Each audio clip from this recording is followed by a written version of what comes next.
Network cabling forms the backbone of data communication, enabling the transfer of information between devices effectively and efficiently.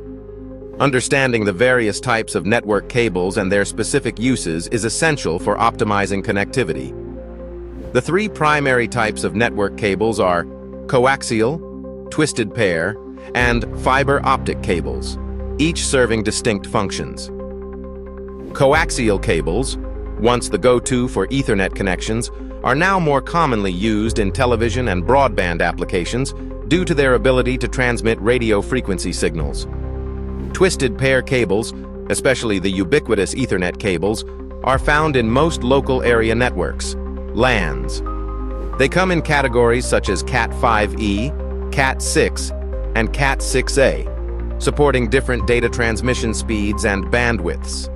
Fiber optic cables, known for their high-speed data transfer and resistance to electromagnetic interference, are used in backbone networks and long-distance communication.